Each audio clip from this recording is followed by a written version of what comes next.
pareil, c'est une très grande question. Jusqu'à l'année dernière, c'était particulier. C'était particulier, on va dire qu'on est dans un monde auquel... On est déjà dans un monde auquel toutes les générations vont nous dire cette génération-là, c'était machin. Donc moi je suis d'une génération, je pourrais aussi dire c'était machin. Donc c'est casse-couille déjà. Mais bon, ça c'est autre chose. Mais je pense que voilà, on allume la télé, bon bah on est fatigué, on va sur internet, on est fatigué, on va sur machin, on est fatigué. On écoute un artiste qui a un message à passer, on est énervé mais on est fatigué. Je veux dire, voilà quoi, on dénonce mais on dénonce rien, on machin mais on fait rien, on truc, bon, d'accord. Mais ce qui est sûr et certain, c'est que en fait, ça sert à rien de faire comme. Je pense que je sais pas si c'est vraiment si j'ai vraiment fait une généralité là à l'instant, mais je pense pas vraiment parce que je pense que comme dans ça c'est mon avis personnel hein, bien sûr, mais je pense que pour qu'on soit plus tranquille en vérité, il faut regarder au cas par cas en fait en vérité. Pour être plus tranquille pour certaines personnes qui pensent oui c'est comme ci, oui c'est comme ça, l'être humain il est comme ci, ou l'être humain il est comme ça. Bah non en fait en vérité, ok d'accord, peut-être que l'effet de groupe, je sais pas trop, nanani nanana, mais bon, moi ce que je sais en tout cas et ce que j'ai pu voir de mes yeux, c'est qu'il y a des êtres humains avec un grand cœur et il y en a d'autres, bah ils sont nés avec un cœur, mais au vu de leur vie, je sais pas, au vu de certaines choses, moi-même en premier, ça m'est arrivé de faire des trucs bizarres, mais bon, sauf que voilà, c'est la vie en fait. Donc du coup, je pense que pour eux, c'est pareil, c'est la vie. Mais du coup, il y a d'autres personnes pour qui, eh ben, ils ont un grand cœur. Donc du coup, moi, j'essaie de me concentrer un maximum sur les personnes qui ont un grand cœur, parce que c'est avec ces personnes-là qu'on avance. Parce que s'il n'y avait pas de grand cœur, eh ben, on pourrait même pas partir déjà. En fait, il y aurait pas de voyage, ça n'existerait même pas. Donc, du coup, s'il y avait que nous, en fait, bah, c'était mort. Ok, d'accord, on est bien, super, tac, je suis bien, j'ai un corps, je suis bien, je suis à l'aise, j'ai la tête et tout. Je passe dans ce monde, mais sans ces gens-là, je pourrais aller nulle part. Sans ces personnes-là, pardon, je pourrais aller nulle part. Ces personnes qui ont un grand cœur, bien sûr, je parle. Et donc ce monde pour moi il va dans l'autre sens mais je suis persuadé qu'on peut aller dans le sens grand cœur ensemble en fait ensemble. Tout seul c'est pareil, je pourrais aller bien loin mais finalement j'ai quand même besoin de mon acolyte donc voilà donc ce que je pense de ce monde c'est que si moi je peux et ben les autres ils peuvent, c'est tout, fin d'histoire. Voilà, on est tous des humains, unissons-nous. Salut Cosmique.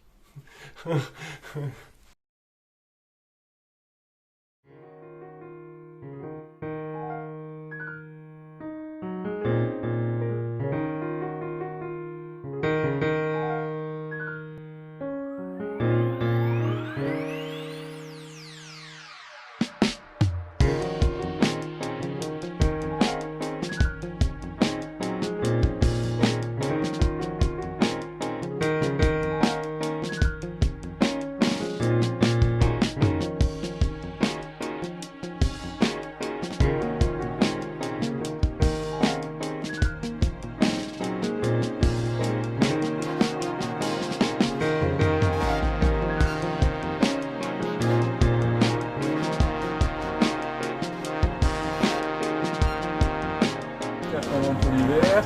Ok, donc ça c'est ta production de Ça pommes de c'est terre. notre production, ouais, on produit tout Ok. là et on stocke pour pouvoir vendre tout l'hiver. Ok. Tous les produits sont conservés sans conservateur, il n'y a pas de traitement de conservation et tout. Ok. Voilà, on a des courges, tu vois, il y a un peu de pucerons dessus, tu vois, donc il faut qu'on les nettoie.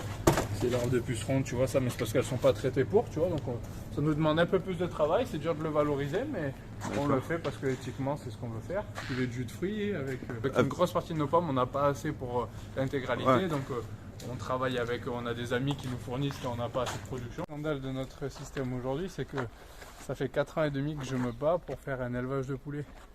D'accord, et tu veux le mettre ici? Donc on est, je vais t'expliquer un petit peu, mais on a... Bonjour. Il n'y en a pas ici, enfin, dans les 40-50 km autour, il y en a. L'objectif c'était, on a un petit peu de déchets, on voulait développer parce que le fruit et le légume, ce que je t'expliquais un peu tout à l'heure, c'est très compliqué en termes d'aller. On cherchait un moyen d'apporter un nouveau développement, mais autre que fruits et légumes. Donc on a fait le développement du magasin avec l'épicerie fine, enfin tous les produits. Et en fait, je ne sais pas pourquoi, un jour il m'a pris cette idée-là de me dire mais si on se lançait dans l'élevage, et en fait le seul élevage qu'on était capable de faire et qui soit consommé en assez grande quantité pour que ce soit viable, c'était la volaille. La volaille, c'est la viande qui est la plus consommée par les Français et par les gens à l'échelle du monde. Et du coup j'ai dit mais pourquoi pas. D'accord. Et je me suis lancé dans ce projet-là, on a étudié la partie financière et viabilité de la structure, ça l'a été, c'était viable. Et après, comment on fait? Parce que après tu te dis, attends, je peux pas lancer un élevage comme ça. Donc des mois et des mois pour avoir l'information de quelle démarche je devais entreprendre pour avoir les autorisations. Donc là, je me suis lancé dans des formations. Les formations, j'ai fini par savoir quelles étaient les formations qui étaient obligatoires. Donc formation obligatoire, et à la fin de ma formation obligatoire, j'ai monté un business plan pendant mes études. Et à la fin de mes études, j'ai dit c'est parti. Et moi je me suis dit c'est bon, dans 1 an et demi c'est bouclé. Et en fait j'ai pris des murs et des murs et des murs et des murs et des tonnes de murs. Parce que en fait les gens n'en voulaient pas ici. Nous ils espèrent qu'une chose, c'est que demain notre activité s'arrête pour récupérer l'exploitation, pour qu'on vende et qu'il y ait des immeubles qui se fassent à la place. Notre développement intéresse personne, enfin pas les gens qui ont le pouvoir décisionnaire. Et en plus de ça, j'ai été face à un mec qui me bloquait dans la démarche parce qu'il était en conflit d'intérêts avec le projet et tout. Donc j'ai mis 4 ans et demi pour faire aboutir un projet qui est pour moi, plus sain que ça, il n'y a pas. C'était monter un élevage de poulets. Et c'est pas uniquement monter l'élevage, c'était monter, en fait, on voulait mener toute la chaîne de production comme on le fait pour les fruits et légumes, de A à Z. Quasiment de A à Z, c'est de B à Z, je te dirais, parce qu'on ne va pas faire les naissances. On aura les poussins qui auront quelques jours, donc on recevra d'un couvoir. Et de quelques jours, de 5-6 jours jusqu'à leur commercialisation, ils sortiront plus de chez nous. Oh, c'est excellent. Donc la démarche a été compliquée, c'est pour monter le laboratoire, la zone où on va tuer, et on va abattre et où on va conditionner nos poulets. Donc ils vont être intégrés dans les cultures, ils vont être intégrés au pied des arbres fruitiers, des pêchers, des abricotiers, dans les fins de culture des tomates, des aubergines. Tu vois, quand on arrive en fin de saison, que la parcelle est pleine, qu'on n'exploite plus, on va mettre les poulets en libre pâturage à l'intérieur. Oh, excellent. Nous, ça va être de l'engrais, ça va prendre quelques années pour que ça ait un effet concret, mais que ça ait des apports énergétiques vraiment avec l'engrais. Pour que la poule, elle commence à pondre à partir de 6 mois, et moi, ce sera des poulets fermiers qui seront abattus entre 90 et 120 jours. Ah oui, d'accord. Ils n'arriveront pas à maturité, ça sera vraiment que pour la chair. D'accord. Voilà, mais du coup, un projet qui était magnifique sur le papier, mais qui a été un combat, un vrai combat pour très long à mener. Donc ça c'est la partie, donc il y aura une chaîne d'abattage, il y aura des frigos, il y aura une salle de découpe, une salle d'emballage, et donc voilà, on a fini par avoir nos autorisations en février l'année dernière. D'accord. Après avoir été encouragé par le président de la région, qui nous a permis de lancer le projet après 2 mois et demi de démarche, après 3 refus de permis de construire, sans vraiment comprendre pourquoi on nous le refusait, tu vois. D'accord. Du coup là on y arrive et donc voilà, ça va serre des plants, on appelle la serre des plants. Malheureusement c'est des graines, il y a une grosse partie d'OGM, c'est un projet sur lequel on travaille, on essaye de revenir à des graines paysannes. La transition est très compliquée, mais voilà, on y travaille, on est dessus là, donc on espère d'ici 4-5 ans être à au moins 50-60% de graines paysannes. Le terreau, tu vois, on fait notre mélange eau et terreau. D'accord. On a cette machine qui s'appelle une moteuse qui nous fait des mottes.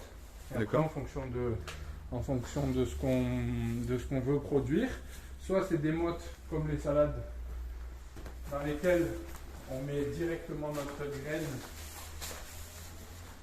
et ça deviendra un plant. D'accord. Instantanément. Donc là pour le moment il n'y a que les graines, il y en a qui commencent à s'ouvrir, tu vois, donc ça va germer d'ici 4-5 jours je pense. D'accord. Et après sinon on fait des terrines. Donc des terrines c'est un bac rempli de terreau où on sème les graines en vrac. Et après toutes les petites repousses, il faut les mettre en motte. Alors ça c'est des vieilles tomates, on en avait trop produit donc on les avait pas plantées. Mais tu vois c'est des mottes. Donc ça sort les mottes, la motte carrée là que tu vois, ça sort de la machine et nous la petite pousse quand elle fait 5 cm on la plante dedans. Et après, au bout de 3-4 semaines, ça nous fait le plant. Et de ce plant, après, ça part en terre et on le plante. Et voilà, en fonction des cultures, c'est soit directement en motte, soit en terrine et après en motte.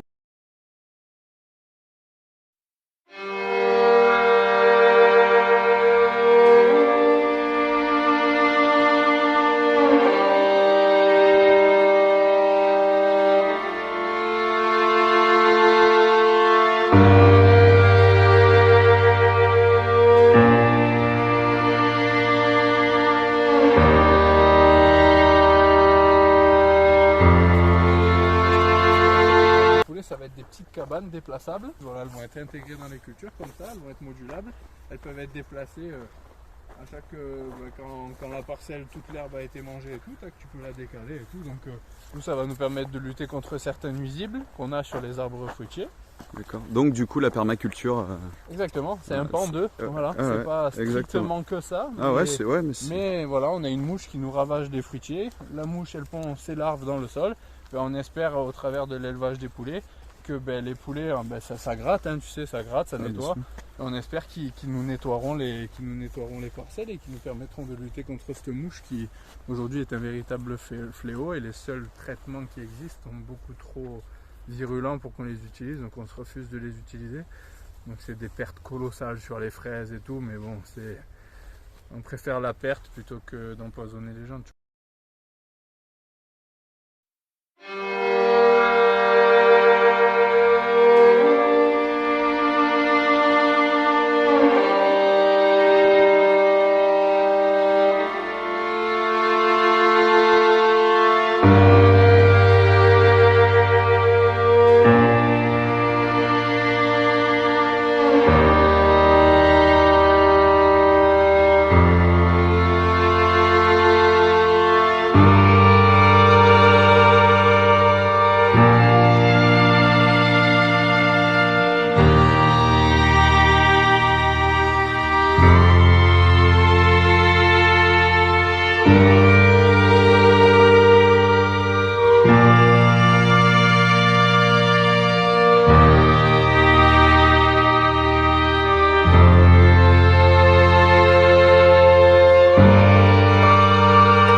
Je m'appelle Charlotte, j'ai 34 ans, je suis kinésithérapeute à La Ciotat, je vis à La Ciotat. Je suis quelqu'un qui aime la vie, qui aime voyager, qui aime le sport. Et je suis peut-être pas aussi optimiste que toi, mais je tends à l'être, j'essaye. Voilà, c'est un bon petit résumé, je crois. Alors La Ciotat, moi je l'ai connue quand j'étais au lycée. J'étais au lycée à La Ciotat, au lycée Lumière. Donc ça fait, oh mon Dieu, un peu plus de 15 ans. Ouais. Ce qui est génial à La Ciotat, c'est qu'on a ce côté mer avec toutes ces activités, le surf, la planche à voile, la plongée, l'apnée, le côté mer quoi. Et le côté montagneux avec nos calanques. Et je suis une grimpeuse donc je suis bien servie. Puis on a une super météo. On a 300 jours de soleil par an. J'exagère un peu, mais la météo est quand même très favorable ici, surtout pour faire du sport. Et puis La Ciotat, c'est une famille. C'est vraiment une famille qui tend à évoluer, hein, bien sûr, mais ça a une histoire. Et c'est chouette, enfin, vraiment d'habiter dans le village. Enfin, ça fait grosse ville, mais c'est un gros village en fait. Après, ce qui me déplaît, c'est que ça tend à devenir un peu trop bétonné à mon goût et à s'expandre un peu trop. Il y a beaucoup de monde qui vient s'installer à La Ciotat, ce qu'il faut comprendre, hein, mais je pense qu'au bout d'un moment, ça va un peu coincer. Voilà. Et puis il y aura moins de verre, moins de champs, plus de béton. Voilà, ça casse un peu La Ciotat, ce qui était La Ciotat. Et c'est extraordinaire. Moi, je rêverais d'être à votre place, enfin, de pouvoir mettre sa vie entre parenthèses, d'avoir cette liberté. Je crois que aujourd'hui, c'est ce qui manque le plus, c'est d'être libre. Et de pouvoir faire ça, c'est génial. Enfin, moi, je sais que j'ai beaucoup voyagé et souvent les gens me disent « Oh là là, t'as de la chance et tout ». Et à chaque fois, je leur réponds « En fait, tout le monde peut le faire ».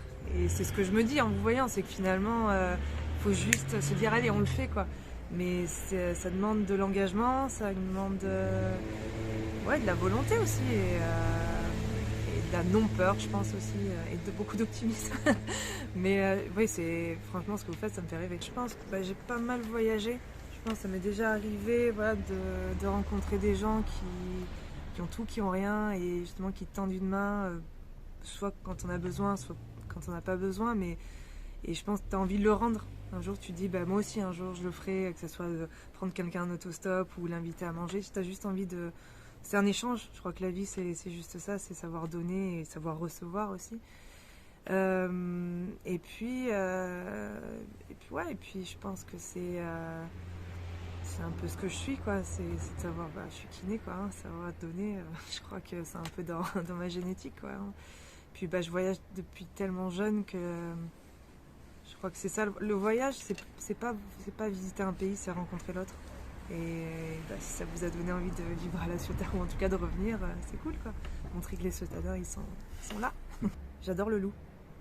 J'adore ce côté un peu meute, mais très solitaire aussi. Et je pense que ça me correspond bien.